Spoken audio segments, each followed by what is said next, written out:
நம்பிக்கைக்கு வித்தியாசத்துக்கு ரெண்டு வித்தியாசம் இருக்கு. நம்பிக்கை என்பது பழகும் போது வருவது. நீங்கள் விசுவாசித்து ரட்சிக்கப்பட்டீர்கள், ஆனா இயேசுவோடு பழகும் போது நம்பிக்கையினால் வாழ்கிறீர்கள். விசுவாசம் காணாதவைகளை பார்ப்பது விசுவாசம். ரட்சிக்கப்பட்டே கொண்டிருக்கிறீங்களா? இயேசுவை நம்புறீங்களா? எப்படி நம்புறீங்க?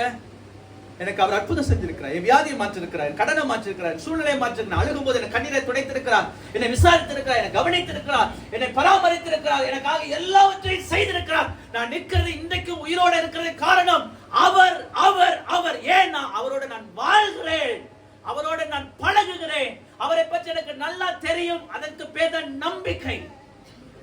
ஹல்லேலூயா. நான் விசுவாசிக்கிறேன், அவர் சொல்லி இருக்கிறார் தருவார். அல்லேலூயா சொல்லுங்க பார்க்கலாம். நான் போய் உங்களுக்கு ஒரு ஸ்தலத்தை, நான் இருக்கும் இடத்தில் நீங்களும் இருக்கும்படி விசுவாசிக்கிறேன். இதுக்காக நான் என்ன செய்றேன்? அனுதினமும் சாகிறேன். அந்த விசுவாசம் இருந்ததுனால தான் அப்போஸ்தலனாகிய பவுல் மேன்மையானதை எண்ணாமல் கர்த்தருக்காக உபத்திரப்பட்டாரு.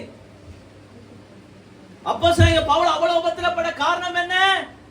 பூமியில் இருக்கிறதை விட பரலோகத்தில் இருக்கிறது அதிக நிச்சயம். அல்லேலூயா. காண்கிறதை விட காணாதவைகள் நித்தியமான.